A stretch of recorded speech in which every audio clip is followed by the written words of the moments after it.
Howdy all you delicious people, I'm here today to view She-Hulk Season 1, Episode 2. I can't help but remember She-Hulk being like a character that hit on everything that moved, and I'm not seeing that at all here. There's not one moment where she seems to be trying to go on and seducing people and whatever, and using her feminine wilds, like not to offend anybody. And so, like, I would have liked to have seen that version of She-Hulk in the show, simply because at least it would give us something different than any normal female character in the MCU, because we don't have anything like that. You could probably say maybe, like, Black Widow might, like, go on and be somewhat like that, but, so, that may be a stretch. So, for this show, I'm really liking the MCU connections we have here. And so that's probably the reason why I would justify watching the rest of this show. And even though I may not like the She-Hulk character, maybe there's something I'll like out of this. And so that might get me intrigued about this whole story. So, with, of course, this episode, we showcase GLKH, which is Goodman, Leiber, Cutsberg, and Holloway, which is a law firm. We showcase that, but then we also showcase a Supermax prison in this episode that has some tying into Blonsky, who a lot of people remember from the Incredible Hulk movie.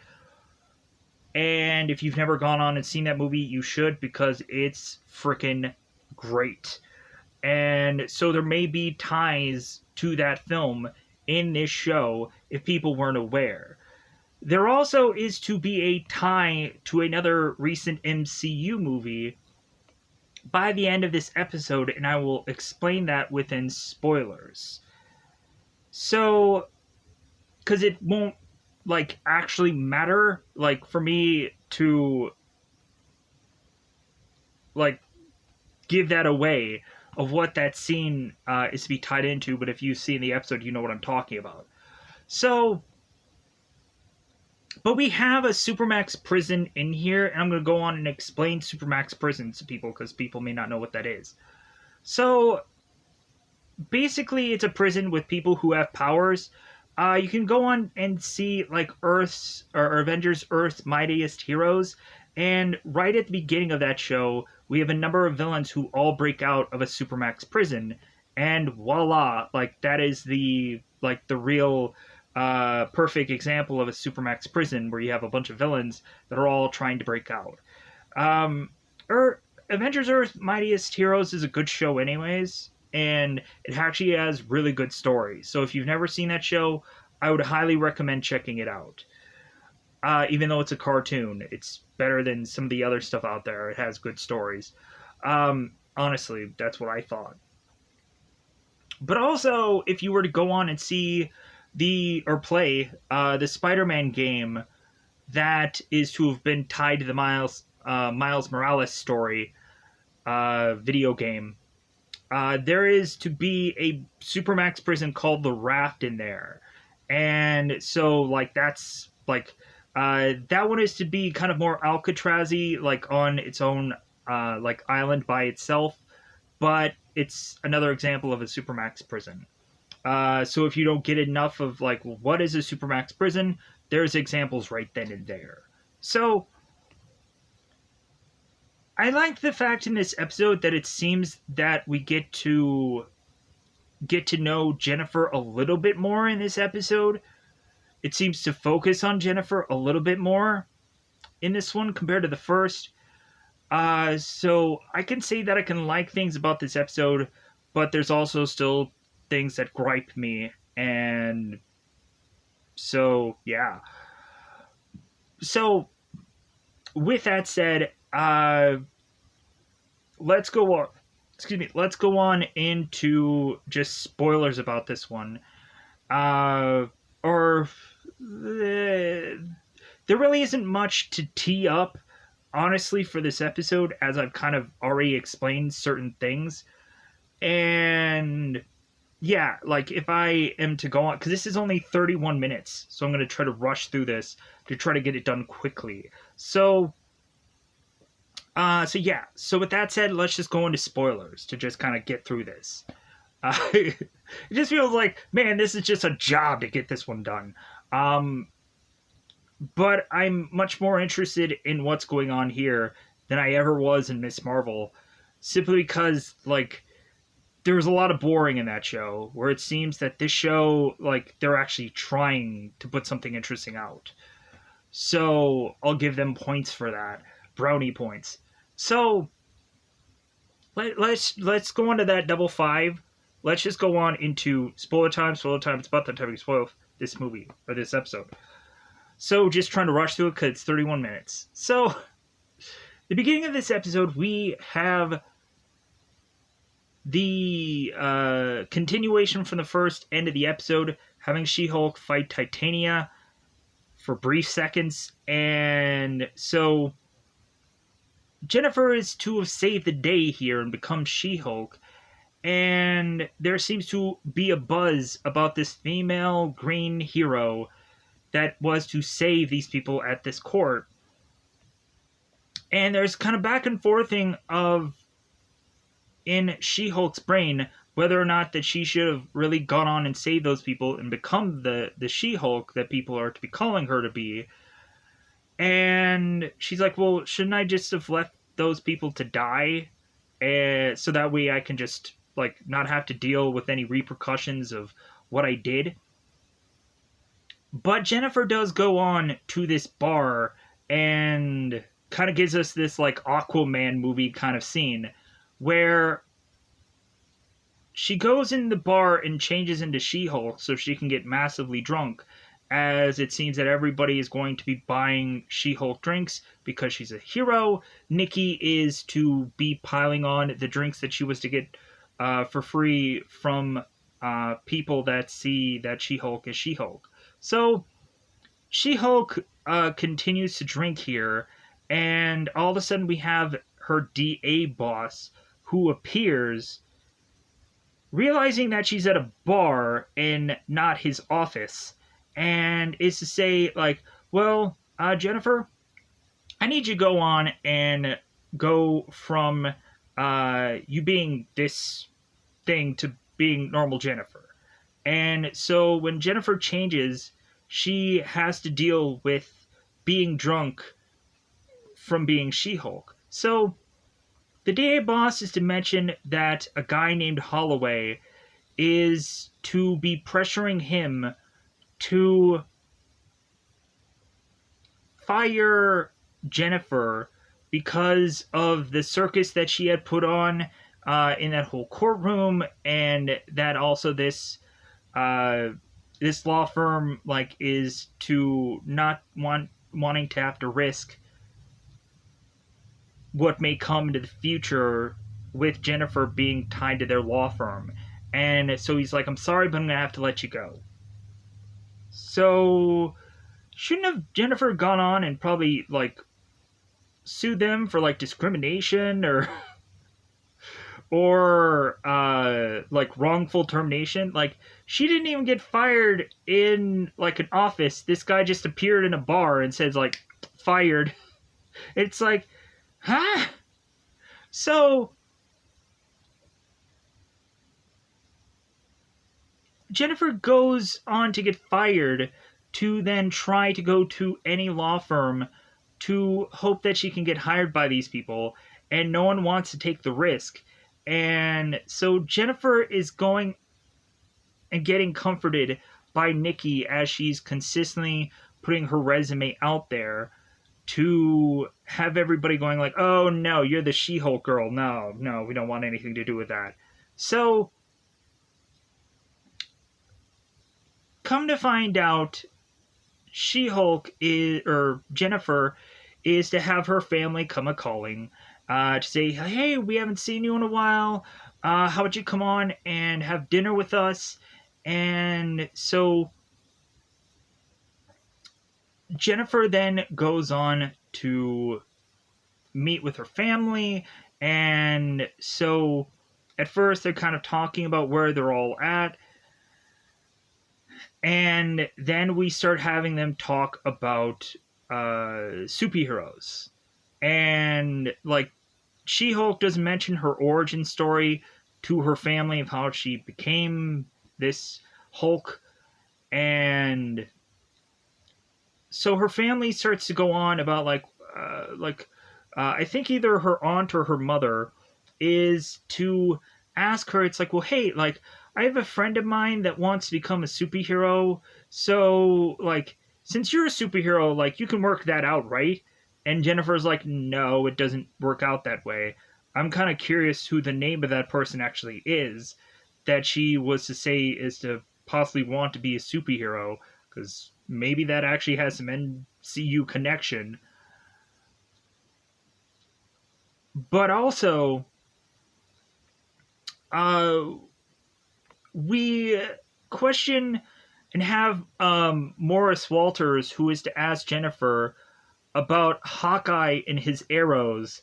And Jennifer's like, I don't know. I'm not familiar with that guy. Like, I've never worked with him. So,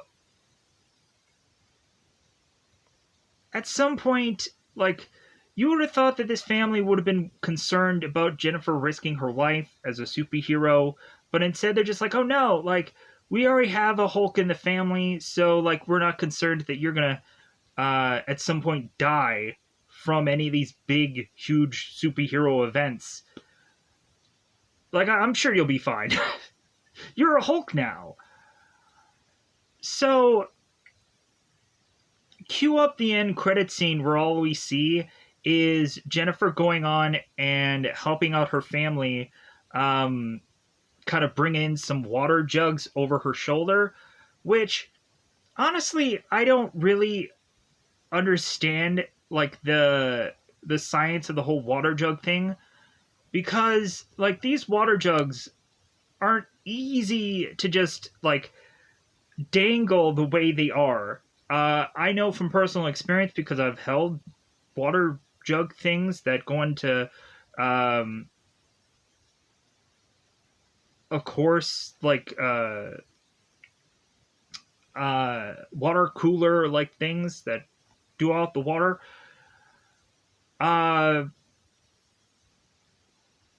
these things aren't easy to like. You'd have to go on and use two hands to lob them around, and it's not something you can just kind of throw over your shoulder because it would slip and fall, uh, like from a slight breeze anywhere. So that seems inaccurate for the show, but whatever. It's a super. They have to keep showcasing how strong this girl is because they have nothing better to do. Uh, hey, she's strong. Yeah, we get it. Um, so like there's not really much of any real dialogue that comes to the end credit scene, so moving on. So Jennifer is to meet up with a guy named Holloway that had caused her, of course, to end her job, as Jennifer is mentioned to Holloway. But Holloway's like, well, yeah, but like I wanted you to like get out of that job so I could hire you. And Jennifer's like, what? And he's like, yeah, I'm gonna hire you. So Jennifer's like, sold. Like, I need a job anyways. So Holloway, or Jennifer is to also ask Holloway if she can hire really just Nikki's character here. And Holloway's like, I don't give a who you hire. I don't care. Hire her. So Jennifer comes in to this law firm, GLK and H. And so she comes in there as normal Jennifer, and Holloway's like, yeah, that won't do. You gotta be She-Hulk. And Jennifer's like, what? And he's like, yeah, like you're gonna be She-Hulk when you come in here. And Jennifer's like, okay. So Jennifer changes to be She-Hulk and is starting to walk around this law firm, and everybody's like looking at her like, yeah, like, all right, like she's she's working here. she's going to be damaging a lot of stuff. So Holloway is explaining like this area, giving her the tour, and Holloway's asking like, well, hey, how do you feel about working here? And she's like, well, I'm agnostic. And then she turns to the camera and mentions like, yeah, I'm gonna have to like contemplate how I was to say that thing to him, and like how I was to like really regret saying that or not. So Jennifer goes into her office. Nikki's already there, and she's like, "Hey, why are you the Hulk?" And they're like, "Well, they want me to be the Hulk." So Holloway is to mention that Jennifer is going to be a part of the superhuman law division because there's going to be that now. And I'm wondering if that's going to tie in some characters, because if there is a chance that some characters are to have revealed their identities, or there is to be some kind of connection that we could possibly, hoping against hope. So, She-Hulk goes on to be in her office with Nikki, and there's a guy that is to arrive that is Pug, who seems to be very nice, and is to have a welcome basket for this girl with a number of snacks and a bunch of just stuff. Kind of curious if there's going to be a paycheck with that gift basket, because usually at a job, it never really seems like anything is free. All of a sudden, you're going to realize that something is going to be taken out of your check, and you're going to be like, what the fuck? So we have Jennifer going off to speak with Holloway, and he is to mention Jennifer's first case, to go on and have her be tied to Blonsky. And She-Hulk's like, yeah, I don't want to be tied to that case because I've had previous history with me and my cousin with the Blonsky character, and yeah, no. And Holloway's like, well, if you don't do this case, you don't work here. So you're doing it. So, and plus, Blonsky has personally asked for her and everything. So, Jennifer goes off to this Supermax prison, and the logo of the Supermax prison says DODC, which can technically be tied to Miss Marvel with the logo of that. But this is just to be a Supermax prison. And so Jennifer makes her way into the Supermax prison to have this guard be telling her, oh no, like, you're She-Hulk? No. Change back. We don't accept people being, like, their alternative selves. So She-Hulk becomes regular Jennifer and starts walking through the Supermax prison, and Jennifer is cracking jokes, doing the Silence of the Lambs, Farber Beans, a nice Chianti kind of joke, and the Supermax prison guard just turns to her like, you know what, like, we take things seriously here, or like, I don't know about you, but like, this is not a joke. So Jennifer's like, okay, all right, like, but I'm sure she's just going to continue to crack wise anyways. So Jennifer finally makes it to Blonsky and is to get far too close to this cell to where she touches the glass to have all of a sudden this red force field come up. And Blonsky's like, oh, I guess they didn't tell you, and I'm sorry that I didn't tell you about that. And so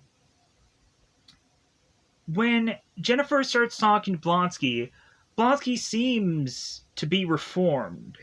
I say that because this guy in the Incredible Hulk movie would seem like he is going to be working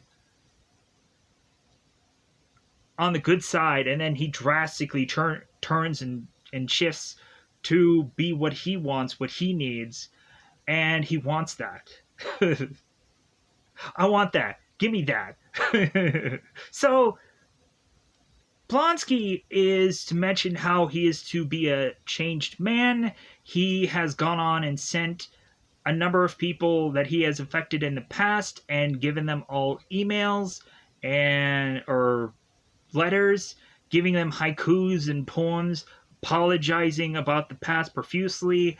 And Blonsky is to also mention that Jennifer is not going to see the other side of uh, Blonsky here, the abomination side, because he doesn't want to be that character anymore. Lie? So, Blonsky is to mention on how, like, it wasn't his fault that he had become the monster he had become, and he was to go on and blame guys like General Ross and the government for forcing him into being this monstrous being when he thought he was going to be a Captain America character. And plus also he blames the super soldier serum being put into him for creating this super soldier psycho. So Blonsky is to mention to Jennifer that he wants to work with her, I'm assuming to trying to get some kind of appeal, to get out, to have him be like getting some kind of parole here. That's what I'd have to assume. So Jennifer doesn't really know this guy. And so Jennifer goes ahead and calls Bruce and is to kind of give us the Uncle Buck call, where Jennifer is consistently talking to the point where Bruce isn't getting a word in edgewise. It's like the Uncle Buck call where Uncle Buck is calling his girlfriend in the film, and he's like, "Give me it, no." And so Bruce tries to like talk to She-Hulk as at one point we had Bruce who was trying to call She-Hulk but got her voicemail, and it's to call her Fuzzball. I don't know what that is. As far as a name is concerned, that seems just goofy. So Bruce is to say it's like, you just want my permission to go on and do this case because you want to do it. And Jennifer is like, yeah. And Bruce is like, yeah, like I went on and got some email or tweet or whatever from Blonsky years back, and like it seems like he's a changed man, and I never fought him in Incredible Hulk because I wasn't the Hulk in Incredible Hulk. So yeah, like you can go on and you can fight this, or you can like do the case with this guy. And so, come to find out, after the phone call is ended, we find out somehow there is cell reception in space. So, Iron Man, when he put that rocket into the Avengers movie, there had him have none of his equipment work in space. But a cell phone somehow works in space now. Man would have... Tony have given anything to have a cell phone that worked in space when he was with Nebula in the movie Endgame. But I guess now cell phones work in space. That makes a whole lot of sense, right?